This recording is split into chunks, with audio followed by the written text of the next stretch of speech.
Okay, તો સુરતની વાત કરી, હવે જઈએ વડોદરા.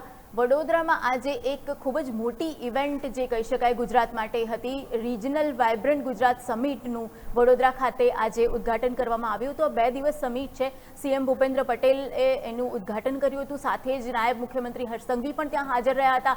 ગુજરાતના અગ્રણી ઉદ્યોગકારો છે એમણે પણ ત્યાં હાજરી આપી હતી અને સાથે સાથે ઘણા બધા ઉદ્યોગપતિઓ 2 દિવસની જે આખી સમિટ છે એમાં ચર્ચા કરશે. રોકાણકાર મોટા પાયે આવશે અને ગુજરાતમાં જે ખાસ કરીને મધ્ય ગુજરાત છે આખું, એમાં રોકાણ વધવાની એક શક્યતા દેખાઈ રહી છે અને સાથે જ જે સ્થાનિક રોજગારીને કૌશલ્યને પણ વેગ મળશે. સાથે જ વડોદરામાં પ્રથમ સ્વદેશી C-295 સફળ ઉડાન પણ આ જે એક છે એના વાઇબ્રન્ટ સમિટ દરમિયાન ભરી છે.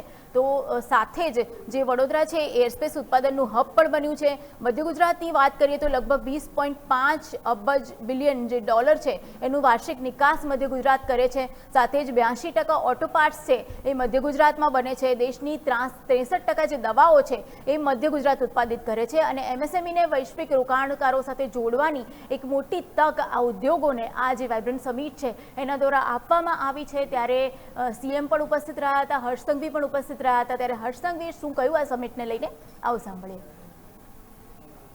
अब वाइब्रेंट गुजरात यह केवल इन्वेस्टमेंट समिट नहीं रहा, यह ग्लोबल पार्टनरशिप का एक बहुत बड़ा प्रतीक है, इनोवेशन का एक बेहतरीन मंच है. यह इकोनॉमिक ट्रांसफॉर्मेशन का एक बहुत ही बड़ा मूवमेंट है.